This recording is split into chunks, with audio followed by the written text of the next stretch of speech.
Welcome back to another edition of the podcast, and it was our Game Week 11 National League predictions and overall National League roundup. Now, it's quite an unexpected podcast tonight. Of course, it's a Sunday night. I think it's the first Sunday night show that we've done of the season. And as you can see to the left of myself, or to the right of you, I'm joined by Rob tonight from the non-league full-time. And over the last couple of weeks, Rob, myself and you have been hosting Twitter Spaces. Now, we thought we'd change it up a little bit tonight with us having the game week with Game Week 11 and actually being able to preview that on YouTube. But firstly, how are you doing? Yeah, doing really well. It's going to be a slightly different dynamic, isn't it? But it's you and I talking National League with many listeners and viewers on this occasion, supporting various clubs. And I guess it can't be quite as interactive. But having watched your podcast quite a few times, you do get plenty of messages in, don't you, from the fans? So I guess that's what we really want. We don't want them to just listen to us for an hour or so. We want to hear their points as well. I'm pretty sure I watched in the week, and were you and Paul actually level at 47 all? Yeah, it's changed a little bit. Fortunately, I can say, are you able to update us all, Luke, on who won? Yeah, you know what? We usually put this up later on, but as you brought it up, then we might as well show them quickly, and then we'll put it up once again. Actually, I need to actually load it up, but these are the scores on the doors anyway. It's changed for the better, everyone. Let's put it that way. When it actually decides to load, I think we are. Yeah, here we go. What you're trying to say is you won, right? Oh, dear. Basically, wow. Yeah. 6 points to myself and 1 point to Paul. So, yeah, very disappointing game week for himself. Of course, for those who are aware, the Predictions League is sponsored by Paul's company, PTF Travel Ltd.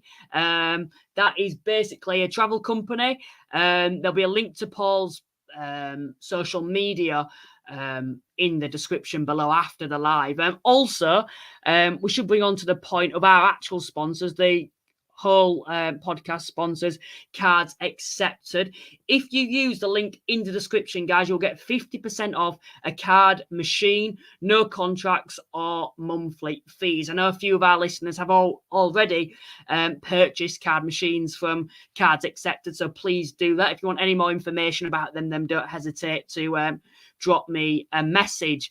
We're probably at a point where we should probably get straight into it. Remember to everyone to like and subscribe. Obviously, it's a bit of an unexpected podcast, so numbers might be a little bit lower than usual. But as Rob mentioned, we still need people to be interactive. We still need people to be commenting. And to be fair, on this podcast, I'm quite fortunate to say that we have got quite a very interactive community. So please keep that up tonight, guys. We'll come to the live chat then before we do get onto any of the topics and see what everyone is saying, as I do realise we've had a few people that have already come into the live chat. So starting things off then, we have got Stephen, I believe it is. Where do you guys think AFC Fylde will finish this season? Now, they're quite a funny one, aren't they, Rob, overall? I look at the squad, and I think that's a squad for me that should be a lot higher up in the league than what they have been, and even including last season. I've seen them at times, and I feel like they're a side that, with some of the football that they're capable of playing, being in the top half, it's just doing that on a consistent basis. And one of the main questions is they're relying heavily on one player for the majority of their goals, aren't they? Yeah, they certainly are. It's a really difficult question, isn't it? 10 games in. Where they're going to finish, when you have to bear in mind that they've had one manager in Chris Beach, they've got caretaker managers at the moment. Somebody else is going to come in. We don't even know who that is. I think the probably the right answer to give to this is this: they've got Nick Horton, so they won't go down. I know Eastleigh weren't that far off relegation by the end of last year with Paul McCallum, but you can flip that round and say they didn't go down because they had Paul McCallum and he got the goals he did. Nick Horton's up to 8 already for the season, another one on Saturday. And I think Fylde will be in. I don't think they'll be in the playoffs or the relegation zone. So if that's sitting on the fence, it's sitting on the fence. But I don't see them going up or down. For me, when I looked at Fylde, at the start of the season, I thought they could be a bit of a dark horse with the players that they've brought in. I felt like there's a bit of a project there. And I think for whoever the new manager is who takes over at Fylde, if they decide to go elsewhere, not keep the caretaker manager at the moment, I personally feel with Fylde there's a massive project there. You're going to be backed by the owners. I think overall, I see Fylde as quite an ambitious club. The likes of Nick Horton, for however long he stayed there, just shows that they've clearly got some kind of financial muscle to be able to keep hold of him there, because you look at some of not just the goals that he scores, but how he scores the goals, and you say this is a player that should be playing in the Football League, shouldn't they? Yeah, it's undoubtedly. If you asked any of our viewers tonight, I'm used to saying listeners, but our viewers to write their top 10 players that they thought from the National League could play in the league, I think most of them would have Nick Horton in it. I don't think it's just financial muscle that's kept him there. I think he loves being the main man there. A little bit like a few years ago before him, Danny Rowe was the same thing. He was probably capable of going a level or two higher. But Nick Horton's obviously very, very happy there, very comfortable. To a large extent, the side's built around him. I remember when Aldershot went to Fylde last season, I was so relieved and excited when I saw that he wasn't on the team sheet. Yeah. He was on the bench. Aldershot won the game, but they won it hanging on in the end because Horton came off the bench and he caused absolute mayhem.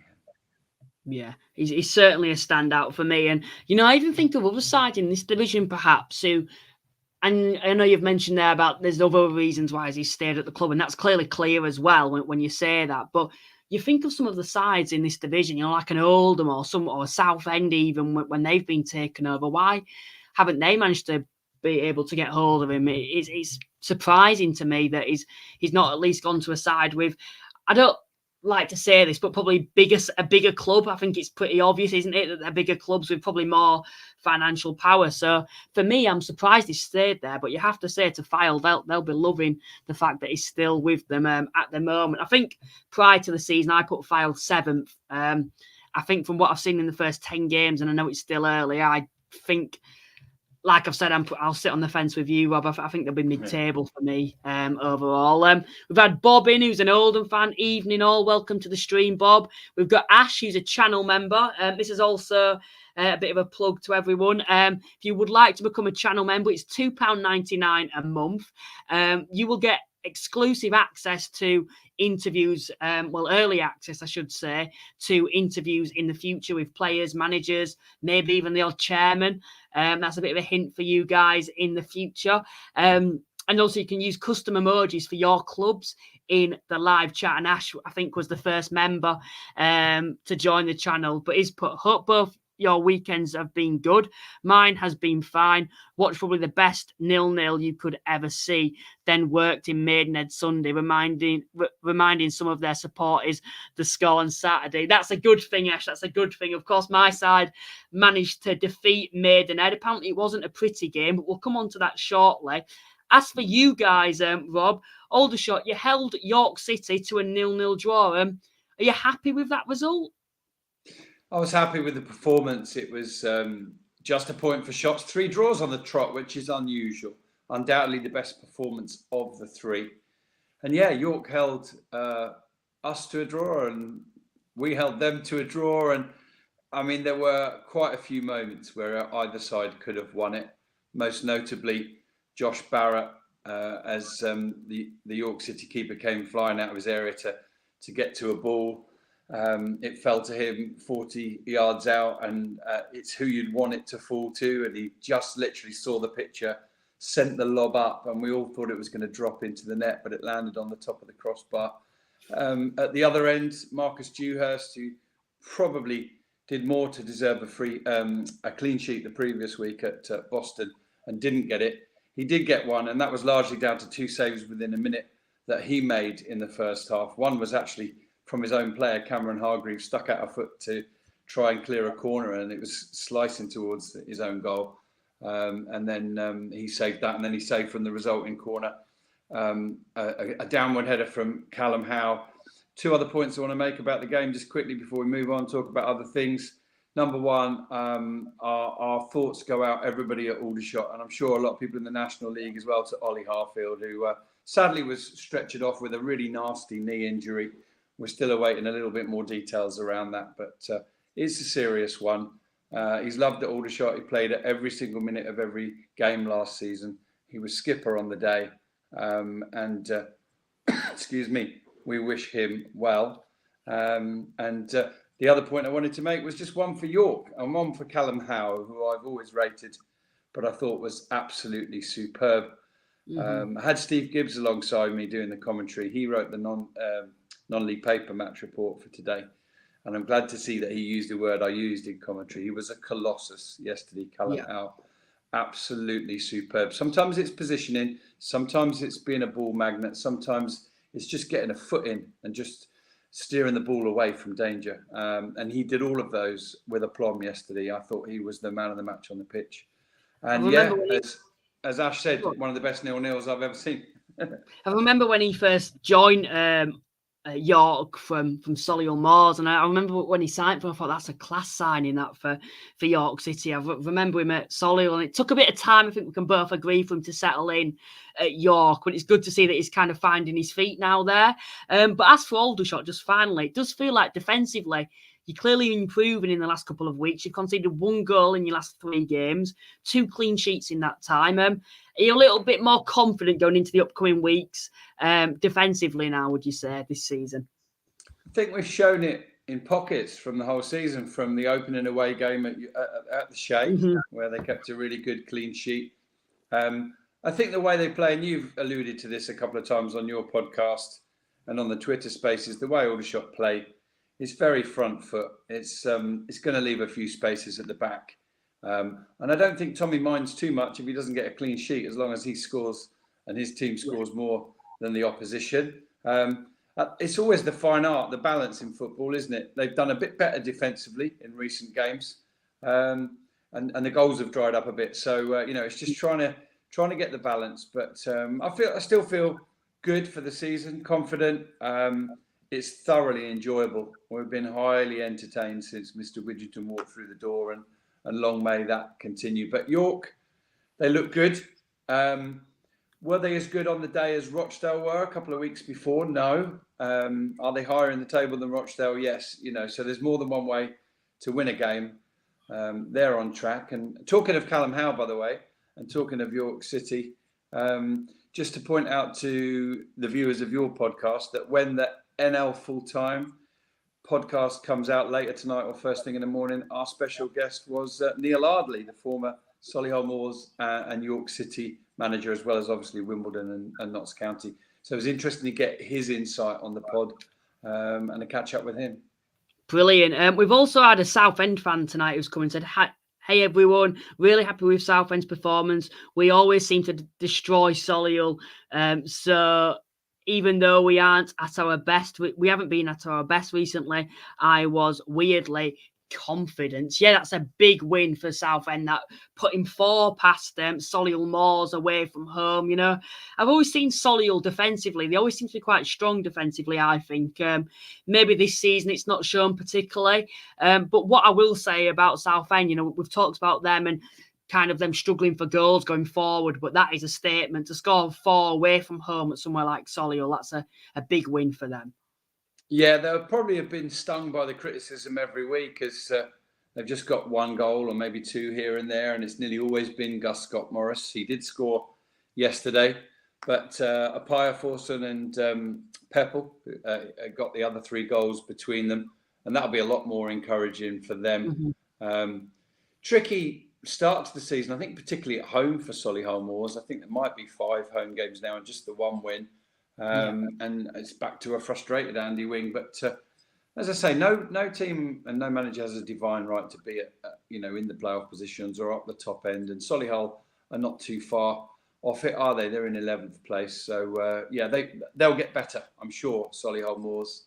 But another 6-goal thriller in the National League, eh? What's not to love? Yeah, it certainly was an entertaining game to watch. And I think for anyone who was a neutral who didn't attend a game, if they'd have picked that game to watch, then they'd certainly picked the correct one, alongside 1 or 2 others that we'll talk about shortly. But no, I just think from Southend's perspective, they're a side this season when maybe because of what they've done over the last couple of seasons, considering what's, the pressure that they've been under off the field, maybe the expectations have risen even more than the previous years. And I know only 10 games in, but it does feel like you look at the Southend fan base, and not all of them, maybe it's even just a small section, but there's been fans out there that have been criticising the squad and how they've performed this season, and, the recruitment that they've made. But for me, I think it's going to be a long process there. When something like that happens with the ownership that they had, it's not just going to change overnight. It takes time. We've seen sides in the past, Wrexham, Notts County, even Oldham, who I think are yet to really show what they're capable of. We've seen sides like that, and it's taken time for them to adjust and adapt. And I think it's going to be the same with Southend. I think it's going to take a bit of time. Have you got any thoughts on that and maybe the expectations for them this season? Yeah, I mean, there has been a changeover of players, and they're a little bit light in terms of the numbers in their squad. But, over the last few weeks, 2 or 3 more have come in. And there's no panic at Southend. Kev Mayer knows what he's doing. I think they're up to 9th, aren't they? I haven't got the table 13th. Right in front of me. Yeah. They're 13th, yeah. Are they? They've risen, though, quite highly compared to where they were like 18th before. So.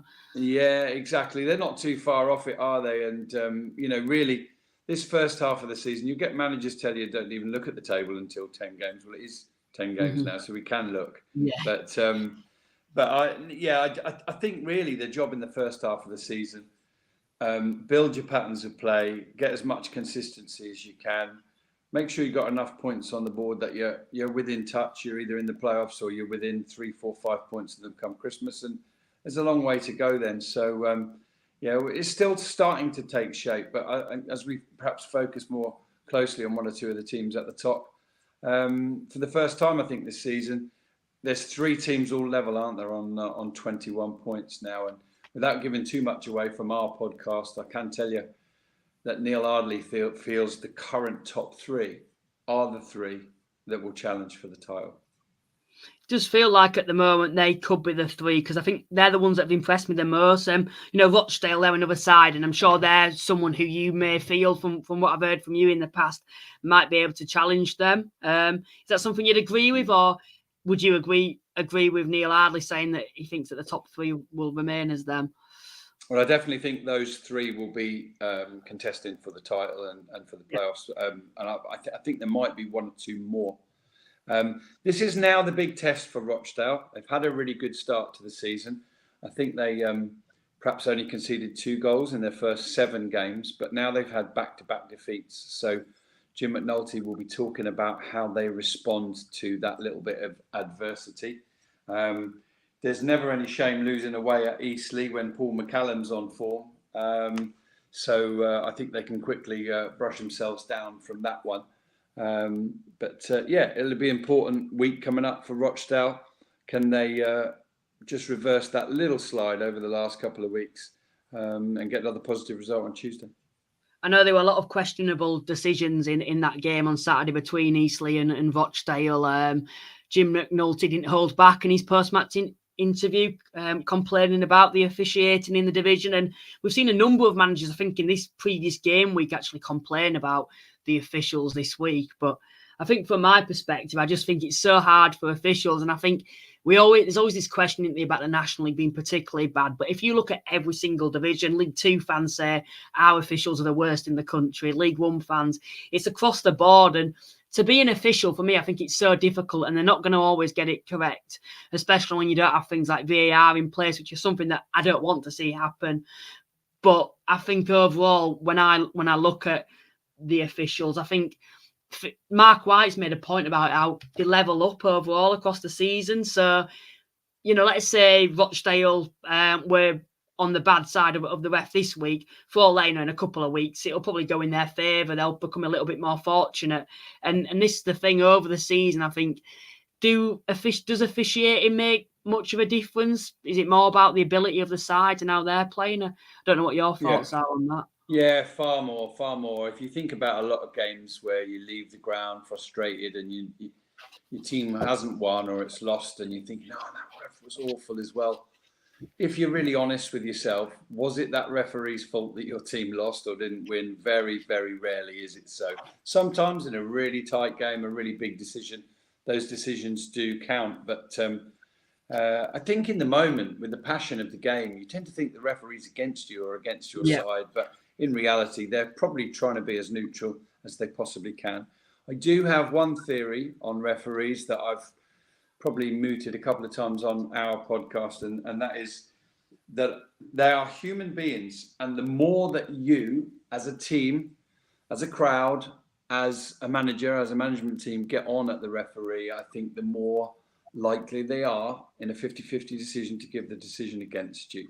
That's just my theory. It's not backed up by any scientific facts, but it's something that I applied when I played football. I genuinely think you can have one shout. You've got to try not to swear at them or call them certain names. You have one appeal, one shout, for instance. If you don't get it, you've got to button it, especially so in the modern game where they'll throw yellow cards around like confetti. Sadly, they do get things wrong, but they probably don't get any more things wrong in a game than any individual player does. Yeah, we've had loads more people who've also come in, guys, and please keep your comments coming in as well. We've had Joe Pope, of course, from your podcast. Rob, who's come in tonight and said, great tuning in tonight, guys. Good to see you joining us, Joe. Tom's come in and said, Oldham are cooking on gas, lads. And then we've had Jack, who's also come in and said, Manny Month is the best player in the league. And he's a centre-half for me that I've seen when he came to play against Halifax, and he stood out for me. He was a great centre-half. I don't know, is he someone that I think you've seen so far this season, Rob? And I just want to thought, what's your thoughts on them? And maybe not just him as an individual, but Oldham overall, with them winning at the weekend 1-0. Okay, Manny Monty as an individual, he and probably his teammates didn't have their best day when they came to Aldershot, but as we talked about at the time, they weren't totally outclassed or anything. Aldershot were clinical that day. They took their chances. I've seen him in a couple of other games and watched quite a lot of the highlights, and he looks an impressive player at this level of football, that's for sure. As for Oldham, they've done well. They've done really well in the last. I know they said that they'd actually had one of the best starts in years, and they did, didn't they, in the first 3 or 4 games, and then they slipped away a little bit and the grumbling started, but now they're coming on strong again. They're into the top 7. I think they got there last week and they remain there after another win. They had to be patient for that. It came pretty late on against Yeovil. But I did hear some of the Oldham fans moaning during that little down period that they needed Norwood back and that Fondop wasn't good enough. Well, Fondop's on 4 goals now for the season. Yeah. I think Norwood, who obviously missed the start, is on 1. He's a big game and a big moment player, Fondop. He's also one of those strikers that when he gets going, when he gets the bit between his teeth, he can be a really, really dangerous striker. A bit like, say, Cairo Mitchell is on a great run for Rochdale right now, isn't he? Scored something like 7 in the last 6. Listen, Oldham have the infrastructure, they have the fan base, they have the quality in their squad, and they have a manager who's been there and done it before. So it would be really difficult to come up with a good reason why Oldham won't do well in the remainder of the season. Probably the biggest point would be just the sheer level of expectation of the club, of the fans, even of those who are not Oldham fans, who just think that Oldham should be up there because of the size of club that they are. But that doesn't win you a football match. I see players like your Fondops, your Mitchells. I see them as confident strikers. The players, if they get a goal, you'll probably see them go on a bit of a good run. But when they're not scoring, they can be invisible in games. And that's something you can see with Fondop. You've mentioned there, one week he'll turn up and you'll think, what a quality striker he is. And the next week, you wanting him to leave the club immediately. And they are confident strikers. When they get a goal, they seem to be on fire, but when they're on a bit of a goal drought, they do often seem to struggle. We've also had someone who's come in, and John's come in, who's a York fan, and said, happy with a point yesterday for the Minster men. Was expecting a defeat yesterday in true York fashion after going top last week. Keep the run going. Yeah, I think this is a thing as well with clubs like York who are doing well at the moment. It's also about managing expectation. You might think before kickoff with where Aldershot's position is, you might go into that thinking this is a place that we need to be going and winning if we wanted to be in the title race. But going to places like Aldershot are always difficult places to go, I think. Your home record last season was one of the best in the division, wasn't it, Rob? And I think for York, and I think for Aldershot, it was a good point overall for both sides. Yeah, absolutely. Neither side deserved to lose it, and neither side probably did enough to win it. But I was impressed with York, and the thing that surprised me about York this year, I thought they'd be cohesive. I thought they'd score goals. I knew they've got a couple of good keepers who they're rotating, which is rather unusual at this level of football. Rory Watson was in yesterday. Obviously, Harrison Mail, a quality keeper, has played the majority of the games. But what I didn't expect was for them to be so resolute defensively. And I think there might be 5 clean sheets now this season for York. Adam Hinchelwood built his managerial reputation on exciting attacking football at Worthing. Hinchball, I think they might have called it. And it had its days when it didn't quite pay off, and they conceded quite a few goals as well. But he seems to have got a bit like Rochdale up until these last couple of games. He got that balance right where they're keeping it tight. They're not conceding many, but they're scoring 1 or 2 a game. So he's done really, really well in a short space of time. And let's not hide from it, with really, really good financial backing. Yeah. He's been able to bring in the likes of Harrison Mail and Ollie Pearce, who he's previously managed as well. So he's not even really taken a gamble on them, is he? He knows what they can bring at both ends of the pitch. So, but nevertheless, he's doing really, really well. Another thing I noted yesterday, they're playing a back 4. And I think more teams than not play a back 3 these days, whether they call it a 5 or a 3, do you know what I mean? But they play with the 3 centre backs. And they chose not to match up Aldershot's shape and play their own way. And I guess, so they probably should if they're top of the league, or they were, the joint top now. We've also had Willie's coming, and it's kind of a good point to bring us on to a topic that I wanted to discuss tonight. Will's a Hartlepool fan. He says, do you guys think the pressure is mounting on Sal? Now, if you actually look at Hartlepool overall at the moment, there's positive signs in a way. Defensively, they're a lot stronger. I think they've actually got the best defence in the league, or the joint best defence, I should say. But going forward seems to be a struggle for them so far this season. That's their second defeat in a week, losing to Ebbsfleet away 1-0, and now losing to Dagenham. They've scored 1 goal at home all season. In 4 of the last 5 games, they've failed to actually score. For me, you look at the forward power. You've got Manny Disaroué, they've got Mancini, Gray, Adam Campbell, Gary Medine now. For them to be struggling to score, for me, shows that I personally think that the manager's got to take a lot of responsibility for that on the forward front, because he's clearly got the players to his disposal. He's clearly got the financial backing as well. That's something I think we need to mention. With the players that Hartlepool have managed to attract this summer, and are still attracting now, for me, it shows Sal's been backed by the chairman, but he's not producing the results that I think a club like Hartlepool need. I don't know what your thoughts are on that. I think when you're managing a club like Hartlepool, there's always pressure. I mean, managing any club at the National League level, there is pressure. Do I think he's under any undue pressure at the moment? No, probably not. Not too much, really. I think it is too early to say. And I'm not ducking this, but I haven't really. Probably the team that I've seen the least of so far this season, Hartlepool. One of the reasons might be that sometimes I scroll the highlights to watch the goals, and there's not many goals involving Hartlepool.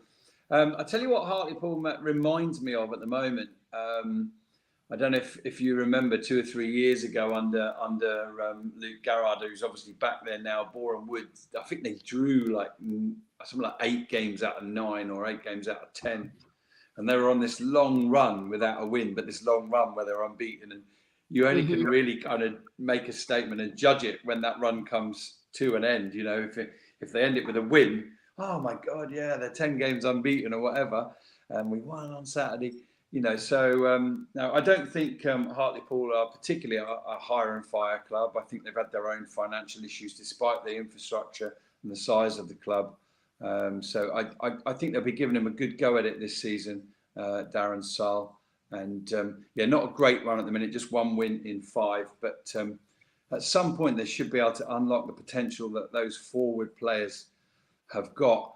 I'm not sure what the situation is with Adam Campbell, because when he was in this league before, he was an absolute pest. I hated playing against him. But I don't know how much he's playing or how fully fit he is, so I don't really want to comment too more on that. You've always got Diaz Arue who could come up with a goal and get you out of jail as well. Yeah, I think it's an interesting one with Hartlepool and Darren Sarll as a manager as well. For me, I think he's probably a bit of a steady Eddie in this division. I won't put him in that top bracket of managers. In my personal opinion, I think he's a fairly average manager in this division, and it's about managing the expectation, because I look at Hartlepool and I look at that squad and I think they should be in the top 7 easily come the end of the season. I know it's still early days, we're only 10 games in, but how long do you actually give Sarll until you get into the point where you're thinking, look, we're drawing too many games there, we're not scoring enough goals, do we need to change things up a bit? And this is where we see how ambitious Hartlepool actually are. If they're wanting to get into the playoffs, for me at the moment, when I see the way they're playing and the lack of chances that they're actually producing going forward, I think something needs to change in the upcoming weeks. And maybe that's a little bit harsh, but I think I look at Hartlepool and I look at some of those players and I think they should be up there this season. But we'll move on anyway. We've also had Sir Winston has come in tonight and he's put, great channel. I think in the next few games, the league will start to something like it will finish at the end of the season in terms of where teams will finish. I think I made a statement like that at this point last season, and it didn't look like that. It doesn't even look like that at the end of the season, to be honest. So we'll have to wait and see. We've also had someone else has come in and said, Gateshead fan here, probably the most one-sided loss I've ever seen at the stadium. If we'd had scored 6 or 7, no one would have been able to complain. Yeah, Gateshead, I think it were kind of contrasting the two sides. You know, Gateshead are known to keep the majority of the ball. They've actually got the best ball possession in the league. Forest Green, surprisingly, considering the position, have actually got the least amount of ball possession. So it was a bit of a contrast, but I think Forest Green did what they did best and took their chances, and that's something that Gateshead unfortunately didn't manage to do. Yeah, they began the game really well, Forest Green, and could have taken the lead before they did, but then Gateshead got into their stride, and they did create 4 or 5 times more chances than Forest Green, but I think it was a little bit of a smash and grab, and there's nothing wrong with that in football. Forest Green, their away record is excellent. I think they've played 7 away already, I think, because of the home situation. I think they've just lost the 1 so far, and they do look the real deal. And again, I know I keep dropping these little tidbits in about the podcast that's coming out with Neil Ardley, but he thinks they've got the best squad in terms of depth of quality in the National League. They don't have the biggest squad, Forest Green, but it's a reasonable size, and every player that Cotterill calls upon is of the level required, and a few of them of the level above. But Booby who's come in, who's a Rochdale fan, and he said, Darren Sarll Hoofball might have a chance of beating us on Tuesday. He beat us 3-2 when he was at Woking last season. And then we've also had Joel who's come in and said, great win for us at Daggers, our third in a row, showcased a completely different skill set to the other 2, but just as satisfying in its own way and equally inadaptive of a good side. Yeah, Dagenham, they were side that had a bit of a slow start to the season, but 3 wins on the trot for them.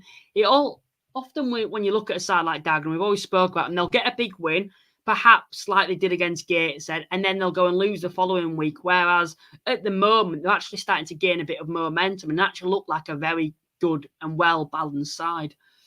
Yeah, definitely. To be fair, I think within an hour or so of that game finishing against Gateshead, they were focused on one thing, making sure that built foundations for the rest of the season, and that they kicked on from there, and they didn't go around patting themselves on the back all week. Josh Reese was on the NL Full-Time podcast. He was saying exactly that. And I was only talking to him on the Sunday morning, but he'd already levelled it out, not getting too high with the victory. and they wanted to build on it. And I think to go up to Hartlepool, keep a clean sheet, and win the game 1-0 is tremendous. That shows really good mentality. And they've got. It shows character, and they've got quality in the obvious one, in Josh Reese and Dion Pereira, who's another one of those players that probably should be playing at a higher level. And then Junior Marias coming back in. What a signing that is. It's taken a few games to hit his stride, but terrific quality player on his day. So they're really starting to find a bit of form now, whereas a lot of their fans weren't too happy, were they, after 5 or 6 games? They were passive in games. They were getting ahead, but not seeing games out. So, well done, Daggers. A fantastic week for them. Yeah, it'd be good to see Dagenham put a bit of a case together to get inside the playoffs, at least challenge for the playoffs this season, because I think over the last 2 or 3 years, it's been a bit stale there, and they've not really been in any danger of going down, but they've never threatened to kind of push for the playoffs. So it's been a bit of a boring time for Dagenham. And you actually look at the club and the fan base, I think overall they're quite an ambitious club. I'd like to think, with them being a former Football League side, and you'd like to think this season they might be able to put a bit of a case together to actually get in the top 7, because they've certainly got the front line. I think midfield is well balanced, and hopefully defensively they can keep it up like they're doing at the moment and go into places like Hartlepool. You've mentioned there about it being a bit of a contrast compared to the previous week, or Joel did, I should say. They clearly can score 7 goals, but then the following week they've gone and kept a clean sheet against Hartlepool. So for me, I think Dagenham, it's going to be interesting to see how they actually do in the upcoming weeks. Bailey's coming, he's a Barnet fan, and he's put great win for I think that's Barnet. No, it's not Barnet, actually. Great win for the Reds on Saturday. What a goal to win it as well. Up the Tamworth. It's a Tamworth fan. Yeah, I don't know if did you see that goal, Rob, for Tamworth? I have seen it. I have seen it. They're in the dying moments. It's 50-50 ball, probably 40-60 if I'm honest. And Tom Tonks does exactly that. I forgot to use that pun on the podcast earlier, but he tonks it. That's what he does. Yeah. He literally smashes his foot through the ball. And I think as he does so, it just catches the boot of the other player or something or part of the other player's body, and it just puts a tremendous bit of whip on it, and it just curls and whips and dips into the net. And I think that's just a massive 3 points for Tamworth. It lifts them up to 18th. It leaves Braintree in the bottom 4. Mm-hmm. And I think when the points are totted up at the end of the season, for some of those smaller clubs and for some of those clubs that are making their way at this level, that are cutting their teeth at this level or back at this level, as both those clubs are, it's the games between them that are going to be so crucial. And Braintree 0, Tamworth 1 is a big result. Make no bones about it. Well done, Tamworth. It certainly is. And I know Tamworth, for me, were a club at the start of the season, not just myself, but a lot of people all predicted them to come bottom. They were probably the most, I'd say, predicted prediction to actually put them bottom of the league. And at the moment, they're putting a very strong case together to be able to survive. Yes, it's early days, but I think something that we can all agree with what's going to be crucial for Tamworth this season is their home record, because they've got that to their advantage where it's quite a tight pitch. The fans can get on top of you. I believe it's artificial still as well there. But if they manage to win games away from home at fellow relegation rivals at the moment, who's to say Tamworth can't progress even further up the league? But at the moment, fellow relegation rivals, for me, I think that just shows a lot of character from the side. And I genuinely think now they've got a home game coming up, an away game at Fylde before a home game against Altrincham. For me, I think Tamworth are in a great position at the moment, especially with them having a game in hand. And the table's very tight at the moment. If with that game in hand, if they actually won it, they could go up all the way up to 12th. And that just shows how tight it is at the moment. It does. And a lot of people had the 4 promoted sides in their bottom 4 predictions for the season. It is tough. Everybody says that it is a big jump. It really is a big jump these days. But as you look at it now, only one of them, Braintree, are in the bottom 4. The others, though, are all in the bottom half, and it only takes that 2 or 3 games without a win, and you're sucked back in there. But Tamworth are doing okay.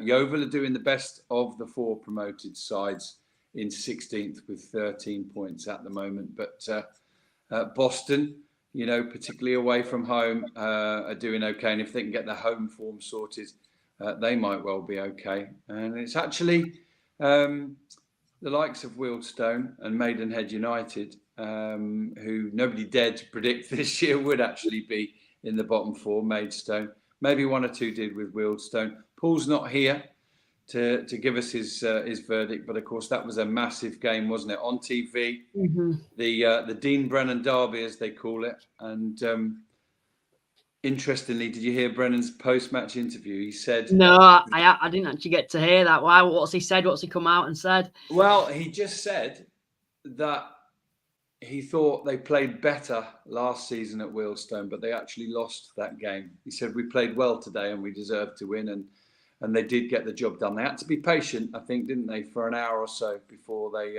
got ahead, but they did get the job done. And a worrying sign for the other 23 teams in the National League is who came off the bench and scored towards the end. He's back, Kabamba. Yeah, he certainly is. And, last season he was one of the best strikers in the division. And for him to be back, he's just going to make Barnet even stronger than what they are at the moment. But for Wealdstone, I look at that and I think it's a bad result. We saw last season, and I'm not saying against your Barnets you're expecting to get anything, but the home games for sides like Wealdstone are going to be crucial. And at the moment, they're not even picking the points up at home. They're struggling to score. I thought it showed a lot of promise with them being 2-0 down at Forest Green and being able to pull it back for a 2-2 draw. But apart from that, I look at their season and it has been a poor start to the season. And I genuinely do fear for Wealdstone at the moment. I don't know if you saw that game. I saw the highlights, and based on the highlights, and I know it can be a bit deceiving at times, the highlights, but it felt like Barnet kind of battered them, and he could have probably have won 5 or 6-0 that day. Yeah, I think they could. There are two difficulties really for Wealdstone. They are one of the, I think they've got a slightly more hybrid model this year, but they're one of the smaller clubs. They don't have the infrastructure, and they're not fully full-time. And then they've also got a manager who is learning about football at this level as a manager for the first time. So that's a lot to overcome. They could be a change there if they somehow, some way, nick themselves another win and can build a bit of momentum. But it is looking like a tough season for Wealdstone, Yeah, it certainly is. And the two sides below are Maidenhead and Ebbsfleet. Ebbsfleet, of course, have had a new manager that's come in, managed to get a first win, and then obviously lost to Sutton. I don't know if there's any shame in that, going to places like Sutton. Are you expected to pick anything up there? Probably not. But more for Maidenhead at the moment. They're a side we always talk about and say, they'll be fine. They always seem to pull it out of the bag. But at the moment, Halifax going to Maidenhead previously, we always seem to struggle there. And the season when you do actually win there, do you start to feel that maybe Maidenhead are becoming a lot weaker, losing games like to Tamworth? I know they're known to do better against the better sides, but Halifax, you'd probably say at the moment, are one of the better sides, and they lost to them. Aldershot, I'd say, are one of the better sides. They lost to them. Rochdale. So you've got to be beating sides around you. And if you're losing to teams like Tamworth, who are clearly around you at the moment, then for me, I genuinely do fear for Maidenhead this season. And maybe this will be the season where they do actually finally drop, as I know a few Maidenhead fans actually come out and said they're a little bit more concerned than what they've been previously. Yeah, I've not seen them up. Obviously, I saw them at Aldershot, but I've not seen them up close and personal week in, week out. I don't doubt for 1 minute that Dev still has the same passion, still has the same nous and the same know-how. And every single season, just when people start to write Maidenhead off, he comes up with something. I remember seeing him once on a TV game before the game, and they just lost 3 or 4 on the trot. And they asked him about it. He said, I worked out what it is. We've sorted it now. We'll be okay now. And they went and won 3 games on the trot. This may prove to be just as challenging as it is for them every season, Maidenhead. But I wouldn't bet against them going and get back-to-back wins and pulling themselves up to mid-table. They've done it so many times, and I'm sure they'll do it again. Woe betide any team that takes them lightly. Brilliant. Well, I think we're probably at a point where we can get on to do some predictions. If you're up for that, filling in Paul's shoes this week. Of course, it was a bad week for him. We'll put the predictions up again because a lot of the people weren't probably with us earlier on in the podcast. These were the scores on the doors. I've managed to pull away again. The first opportunity for Rob to actually take the lead in probably since the first ever time we ever did this, to be honest. And he's bottled it, let's be honest. Paul, you got the name wrong. You got the name wrong there. It was Paul who bottled it. I've now got to fill in for his shoes. Yeah, you've got to fill in for him. So hopefully you can pull it back for his sake. Also, to everyone who is with us, please remember to like and subscribe. Liking gets it out to more people, and subscribing grows the community even more. Now, as the time of recording before this, we were about 5 subscribers away from 2,000. I'll have a look now and see where we're at. We're currently at 1997, so we're 3 subscribers away from 2,000. There must be at least 3 of you in here who haven't subscribed yet. So if there is anyone, please subscribe now. We're going to get the predictions up. I believe it's probably on our screens now, so I can finally actually put it up. We can. There we go. Set me a tough task this week. Any of that you now pulled at 5 games ahead. That's going to take some captain. But Paul, if you're listening, or when you do watch this, as I'm sure you will, let's see if we can just at least close the gap a little bit on Luke this week. Yeah, you don't want to be wearing a Wheelstone top again, and we're probably going to make the forfeit even worse for him this season if he does lose again. If we can get the games up by round here, we will get on to predicting game week 11. So the first game that we will be predicting today, if it does come up, will be Fylde versus Tamworth. For everyone's watching as well, please remember to get your predictions in the live chat. Starting things off then with Fylde versus Tamworth. If you look at the both sides, both are in the bottom half. Tamworth, you might say, are actually in a bit of a false position. We've just spoke about them having a game in hand, can actually get all the way up to 12th, I believe. Fylde just above the drop zone at the moment. How do you see this one going then, Rob? Well, the temporary management team at Fylde have won 1 and drawn 1 so far.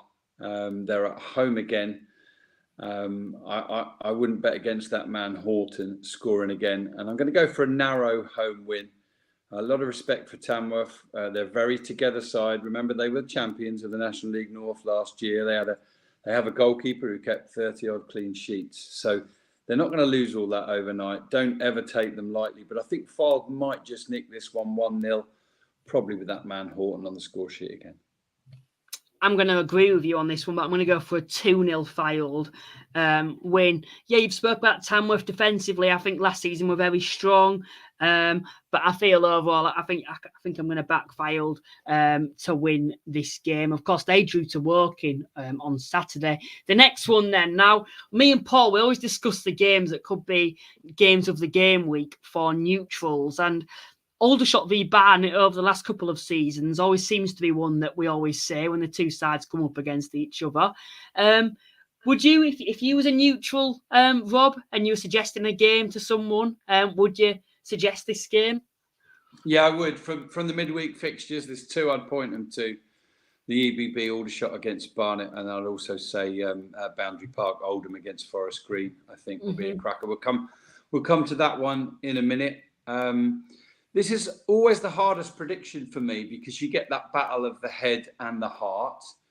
Barnet have beaten Aldershot at the Hive the last 3 or 4 seasons under different Aldershot managers. But Brennan hasn't always been able to get the job done at Aldershot. And I think over the last couple of seasons, Aldershot have beaten Barnet 2 seasons ago, a little fortuitously, a result that flattered Aldershot. I think it was 3-1. A late goal, 3rd goal. But last season, under Tommy Widrington, Aldershot were very, very good against Barnet. And I think they dispatched Barnet. And Altrincham within 3 or 4 days at the EBB, two of the really good, classier sides in the division. So Aldershot haven't scored a lot of goals of late. They haven't conceded a lot of goals of late, but I don't think this will be another 0-0. No. I'm not sitting on the fence. I genuinely believe it'll be a 1-1 draw on Tuesday night.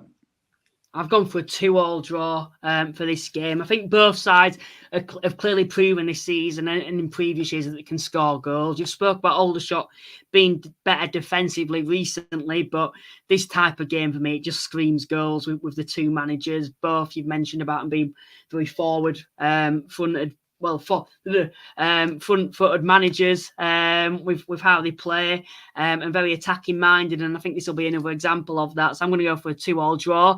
I always seem to put a freak result out, and I was tempted to do one on Aldershot. Again, someone's put 3-3 though for this one, which wouldn't particularly surprise me, to be honest. We'll move on to the next game then now. Altrincham versus Dagenham. Now, Altrincham have been an interesting side so far this season. I think they've had a bit of a tough start to the season for them. They kind of blew it on Saturday. They were 2-0 up against Boston. Boston went down to 10 men as well. And Boston managed to come back and draw 2-2. And I think when you're 2-0 up against 10 men, against a side that's in the bottom 6 of the league, if you drop points from that position, it's unacceptable, isn't it? Yeah, absolutely. I've watched Phil Parkinson's post-match, and I like the way that he offers up no excuses. It's not acceptable to be 2-0 up against 10 men at home and end up drawing, but somehow they managed to do it. That was an additional point for Altringham's total, but trust me, it would have felt massively like a loss. Mm-hmm. As for the game, I think there's a massive factor here we need to take into account. I think in this game week, most sides have either got 2 home games or 2 away games. Of the sides that have got 2 away games, Dagenham have been dealt the worst roll of the dice here. They've just travelled away up to Hartlepool in the northeast from East London, and now they have to go back up again to the northwest to Manchester area on Tuesday. It happens to all the clubs once or twice in the season. So if we were purely going on form, I would predict Dagenham and Redbridge here, but I think it'll be a really difficult ask for them to get a third back-to-back win at the end of such a long trip. And I think Altrincham will be really keen to make amends for their slip-up on Saturday. And I'm going to go for a good game, but a narrow win for Altrincham 2-1. I've gone for a 1-1 draw for this game. You spoke about that, and that's something to take into account as well for Dagenham. But we speak about form at the moment, and they're clearly on form, and they'll be full of confidence. And, you know, when you're travelling that far, when you're playing well, how much of an effect does that still have on you? And I think I don't think it'll have as a big of effect as a side that would be struggling at the time. And Altrincham for me are. You spoke about that Boston game, and you spoke about Phil Parkinson's interview. Something he also alluded to in that interview was the fact that when they were 2-0 up, they could have gone with 3 or 4-0 up. And what I'm seeing when I'm seeing highlights of Altrincham and just seeing them in general this season, it feels like they're lacking going forward still. You know, Con Clark's left, and the question is, people will just obviously say, well, we need to find a replacement for him. That's very, very hard to do. So what you need to do is you've got to rely on other players around him who from previous years or other players to fill in for those goals. And that's something for me so far. I look at Altrincham and I don't think they have done. Lee needs a decent striker. Is he prolific? No, so you can't rely on him fully. So you need other players to come in. Newby needs to start scoring more. Crankshaw needs to start scoring. And that was an example, I think, against Boston. They could have gone 3 or 4-0 up, and they didn't, and they allowed Boston back into the game. As for Dagenham, like we've mentioned, in great form at the moment. It is a big ask for them. I think Altrincham will be wanting to make amends, but I'm going to go for a 1-1 draw for this game then. We'll move on to the next one then now. Braintree versus Halifax. Braintree will be coming into this game, I think, on a bit of a downer, losing in the last minute. I think overall, if you watch the highlights, it was quite a poor game. Halifax against Maidenhead. sounded like a poor game on the radio and from the highlights. Apparently, we registered one shot on target that game and it went in. You speak about sides having to travel far, Rob, and it being a big ask. This is another example, I think. Halifax had to travel down to Maidenhead, and now they're going back down to Essex, I believe, to play against Braintree. Yeah, Berkshire on Saturday, Essex on Tuesday. And I know it might not play out like this, but if I look at these, there tends to be somewhere in the division a 0-0. And if you look at this set of fixtures, this one has like got a Belisha beacon around it saying that if there's going to be a 0-0 in midweek, it's going to be this one. I'll be straight with you. I was between 0-0 and 0-1. That's no disrespect to Braintree because they do have some very good and experienced strikers. They don't seem to be able to quite find the blend at the minute. Do they play Akindi and Effiong? Do they play Lisby? Do they set up a different way? They haven't been prolific at scoring this season. Halifax have been very efficient. They're just a place or two outside the playoffs. Chris Millington's more than got enough about him to send Halifax back down to Essex and get a win. But yeah, it's a flip of a coin really between 0-0 and 0-1. And of course, if you could flip the coin, you'd want it to have two heads, wouldn't you, Luke? But, but I'm gonna go 0-0. I'm going to do the opposite. I'm going to go for a 1-0 Halifax win then. I think everyone can believe that it's going to be quite a low-scoring game. This Halifax are known to not score many goals, but are very good defensively. And when we do take the lead, we manage to hold out. And I think this will be another example. Braintree, for me, I think out of the 4 promoted clubs, maybe Yeovil, you'd say, this was the side who everyone was most impressed with the business that they made in the summer. And so far, it's not been the greatest start for them. Both Boston, Tamworth and Yeovil have all had better starts to the season than them. If you actually look at the way they're playing at the moment, it doesn't feel like they're suiting the likes of Effiong and the Kinde style of play. They're struggling to score goals as well, as you've mentioned, which is a bit of a surprise considering that the forward power that they actually have there. I'm going to back Halifax to win. I think we know what we have to do. We've done this a number of times now where we have to go down south and then back up and then to go back down at south again. We've clearly got that experience, and I think the character in the dressing room will show. And overall, for me, we're very good away from home, and I think this will be another example. And we'll be wanting to make the most of the next couple of fixtures because we've had a tough start to the season. I think we've done pretty well. Now we've got five or so games against sides that are all in the bottom 8 or 9. So this is another example where I think we've got to be going here hoping to actually win with the intention to win rather than actually going and hoping for a point. We'll move on to the next game then now. Eastleigh versus Woking. Eastleigh haven't been shy of goals going forward this season. Neither have Woking, to be fair. I think this will be quite a high-scoring game for myself when I'm looking at this one. I've actually gone for this game. I've gone for a 3-2 Eastleigh win. How do you see it going, Rob? Similar. I think Eastleigh will come through it. No disrespect at all to Woking, but I've gone for 3-1 to Eastleigh. And here's my thinking. Yeah, McCallum obviously bagged a brace on Saturday. And most people would think, yeah, he's doing really well, 7 goals for the season. Let me tell you, one person who's not happy is Paul McCallum because Nick Horton's got 8 goals. And Paul McCallum genuinely believes, not in an arrogant way particularly, he believes he's the best striker in the division. A lot of us think he is the best striker in the division. He won't rest on those 2 goals from Saturday. He'll want to go again.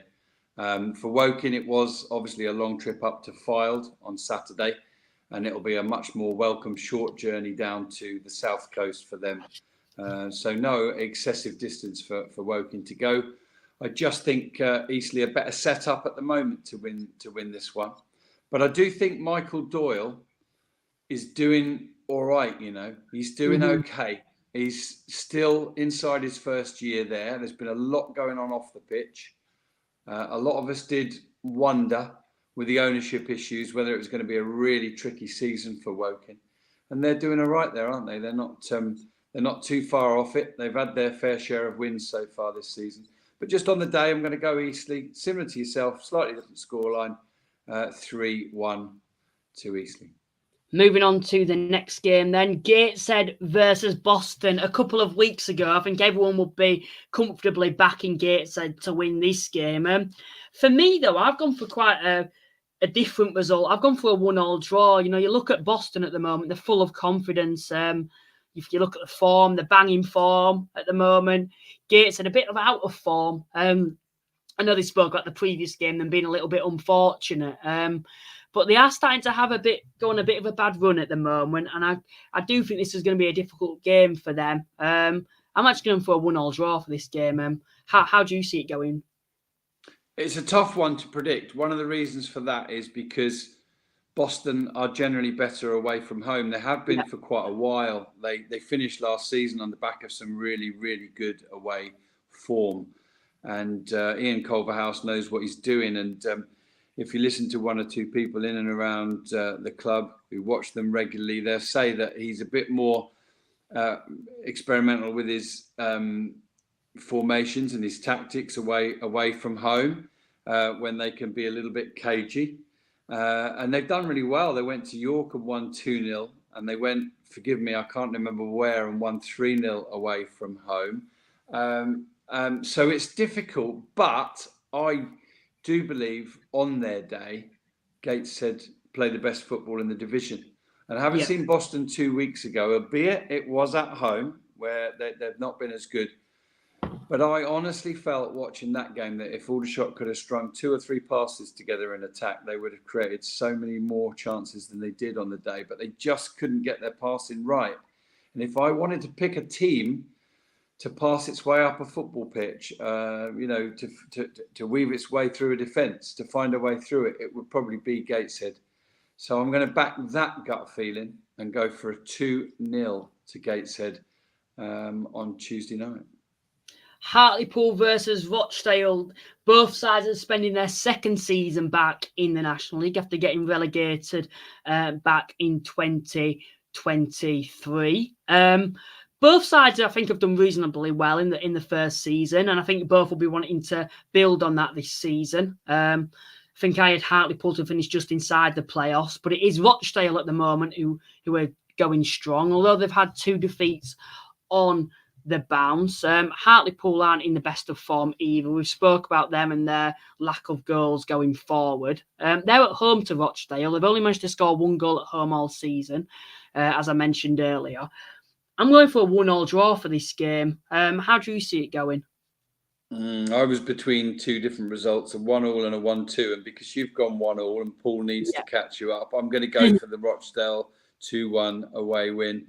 I think Hartlepool will double their tally for the season at the Victoria Ground, probably Diaz Sarue, but I think Rochdale will bounce back from their recent defeats, and as Will Proctor's just said there, I'm going for that score. And the last fella, the last prediction that flashed up, 2-1 to Rochdale.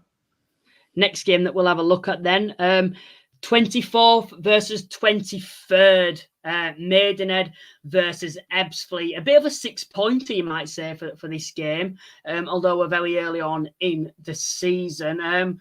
Probably for me, when I've seen sides this season, I'd say these are the 2 worst sides that I've actually seen this season, particularly Ebbsfleet. Ebbsfleet, though, there might be a bit of a bounce there with the new manager in charge. I think since he's come in, he's done a reasonably good job in the 3 games that he's had. He's had him scoring goals. He's managed to pick up the first win of the season. But they're going to a Maidenhead side that are desperate for a win at the moment. I've kind of sat on the fence for this game, and I've gone for a 1-1 draw. How do you see it going? I can't add anything to what you've said, and I can't change my prediction. I've also got here Maidenhead 1, Ebbsfleet 1. Mm-hmm. I don't think either of them are in good enough form to romp the game. It could go either way. Maidenhead will bounce back at some point, but they'll probably get back-to-back wins against top 7 sides. And I don't think coming up against Ebbsfleet is probably the ideal fixture for them, although they may see it differently. So, I think a draw, most likely, probably low scoring, 1-1. Someone's come in and said, we've not played either of them yet. Solihull next week. Looking forward to seeing us play Ebbsfleet and Maidenhead by the sounds of it. I don't think you mentioned that. I don't think it's a good time for Maidenhead to be playing Ebbsfleet with them having a new manager in charge. I've spoke to David before. He spoke to me about Saturday's game. I believe it was him who I spoke to. It was a Maidenhead fan about Saturday's game, and what it sounds like at the moment with Maidenhead is defensively they're a lot weaker than what they've been in previous years, and that's what's kept them up. Going forward, I think they're struggling as well at the moment, and they lost a lot of key players in the summer, and they've always been known to be able to recruit well enough to be able to keep them up, but I just feel this season it's going to catch up with them. We'll move on to the next game then now, and we are on to Oldham v Forest Green. The game that you said was alongside Aldershot v Barnet was game of the week. You look at the form out of both sides at the moment, and I don't think there's two sides in better form at the moment who are playing against each other this week. No, absolutely. I do, though, think Forest Green, a bit of a well-oiled machine. They've got quality throughout. I think they've won 4, drawn 2 and lost 1 of their 7 away games. Business as usual for them. Oldham can get it right at home. They did on Saturday. I just simply think Forest Green are the better team. I think they're better equipped at the moment. You've obviously got some Oldham fans predicting in because they're all going for Oldham wins, look. But there is a few more coming in now for Forest Green. But I'm going to go Oldham 1, Forest Green 2. I'm going for Oldham 2, Forest Green 1. I'm going to back them for this game. They're on form at the moment. I think what Oldham are, they're becoming a very hard side to beat. And you look at a lot of the draws that they've had previously, you'd say if they can turn those draws into wins, they'll be a lot higher up the table. And that's something they've done in the previous 2 game weeks. Defeating Yeovil, last season it was a type of game where it would have finished 0-0, where this season they managed to actually pull it out of the bag and get all 3 points. This will be a test for them, Forest Green, who are going strong at the moment. But I'm going to back them to do it. I think they'll manage to beat Forest Green. We'll move on to the next. Nothing to do with you wanting to get the Oldham fans off your back, Luke, no? I've already got off my back. I backed them to win 1-0 for Yeovil, and I got that exactly correct. So they all like me at the moment. Now. Yeah. And someone's put, don't back us again, Luke. We've also had the next game then. Solihull v York, which I think is going to be a good game. You've mentioned about Neil Ardley being on your podcast. He's managed both sides. I've gone for a 1-1 draw for this game. How do you see it going? Yeah, I'm going to go a little bit with form here. Solihull Moore's just the 1 win at home this season, and York City, I had a look at them close up on Saturday, and I think they can even rotate 2 or 3 players and still be just as strong, really. So the likes of Callum Howe going back to Damson Park, or whatever the official name of Solihull Moore's ground is these days. I think York can go there and get the job done by 2-1. Move on to the next game then, which is Sutton versus Yeovil. Sutton's first season in the division, back in the division, and Yeovil are back in the division, both coming from different ends, one relegated and one promoted. I'm backing Sutton for this game to win 3-2. They're on good form at the moment. They had a bit of a period where they were struggling, but in the last week or so, they've managed to get back on form. Yeovil, I think, are starting to struggle now after having quite a good start to the season. Struggling for goals as well, Yeovil. So I'm actually going to go for a 3-0 Sutton win. How do you see it going? I found this one of the more difficult ones to predict. Sutton, you look at 2 or 3 results on the trot and think Morrison's doing really well there, and then all of a sudden they had a couple of scratching your head defeats, didn't they? So it's a tough one to call. I'd agree with Kevin Smith there and say Sutton 2, Yeovil 1. Move on to the next game then, which I believe is the final game.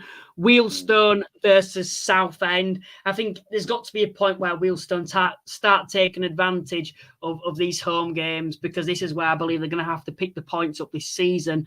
But they're coming up against a Southend side that have just managed to get a win after being on a bit of bad form recently, I think, overall. They've not had the best start to the season for their standards. But they're coming up against a Wealdstone side that have only managed to have 1 win all season, which came against Fylde. I'm afraid to say, because I want Wealdstone to survive, but I'm going to have to back Southend for this game to win 3-1. How do you see it going? Yeah, I think it's perfect for Southend. They've gone up to Solihull Moors and won 4-2 on Saturday. This time it's just a little trip around the M25, isn't it, to North London or Northwest London to Ruislip. And I don't see Wealdstone picking up any points in this. I'm going for Wealdstone 0, Southend 2 on that one. I do fear for Wealdstone at the moment. We spoke about being in the hybrid model, but something that I've always thought with Wealdstone, what's kept them up is them having Stuart Maynard. And when he left last season, they were a lot weaker in that second half of the season. And I think if they didn't have him for the whole season, I think Wealdstone would have gone down. And I do fear for them this season because it's a very difficult job there. It's hard to recruit players as well because there's a lot of sides around them. Barnet, for example, who are just on the doorstep, who have got a lot more financial power to recruit players. So Wealdstone have got to be quite niche in the way they attract players. They have to get players that have fallen out of the academies. And I think if you saw that Barnet game, something that I thought, although, they've got the likes of Mariappa, they've got the likes of Cook still there, it felt like a side that lacked experience defensively, although they had those players. And I think if you look at the squad overall, it is quite a young squad with 3 or 4 experienced players. And that's something that I think Wealdstone need to recruit. I think they need to recruit a little bit more experience in that side, a bit of more National League experience specifically, because I do kind of fear for them at the moment. I do think Southend will win this game 3-1. I think we've probably come to a point, Rob, where we can bring things to a close. Thank you very much for joining me once again. Yeah, it's been interesting, isn't it? It feels normal in some respects. You and I doing a chat about the National League on a Sunday evening, but it has been on X and those Twitter spaces in recent weeks. I think we will be going back to that, won't we? I think the difference being today that you wanted to get the predictions in for the midweek games. But thanks to you for having me on, and thanks to those who've joined us. And if you didn't quite get the result you wanted at the weekend, let's hope you guys get it on Tuesday night, and everybody have a safe travels, and let's go and thrill the country again, because it's the best league. It's the best league in the country. It's the most unpredictable. It tends to have the most goals. Yes, I've been watching it and commentating on it for a long time. Aldershot are now the longest serving club in the National League. Hopefully we can get up again at some point, but I do love it. And I'll be down at the EBB taking a close look at Barnet like this on Tuesday night. Yeah, hopefully you can do what we did against Barnet and win that one. Ash is actually coming in. I'll just read this out because Rob, so what minute will Ryan Glover score? It tends to happen, doesn't it? It does tend to happen. Players coming back to haunt their old teams. I'm not sure. I'm not sure if he will. He had a cracking season for Aldershot last year. Maybe, as he said in a couple of post-match interviews we did, his numbers didn't represent that. But people like Dean Brennan know how good he was, and he snapped him up, even paid a little bit of compensation for him. And everybody at Aldershot wishes Ryan Glover well, other than in 2 games this season. And one of them's on Tuesday night. Well, Rob, once again, thank you for joining me. Thanks to everyone that's tuned in tonight. I do understand it's a Sunday show, so it's good to see that we've still had a good number of people tuning in tonight. Please check out our sponsors. There'll be a link in the description for you to do so. We will be back on Thursday with myself and Paul doing our preview of, I think it'll be game week 12. And then on Sunday, I think myself and Rob will be back on non-league full-time doing our Twitter space. So if you are on YouTube, get yourself signed up on Twitter, follow myself and follow Rob as well and his podcast on there. And you can come and get involved in the Twitter spaces. But that's probably enough of me waffling on and talking now.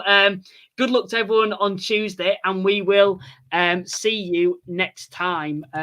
Bye for now. I should have got this set up, actually.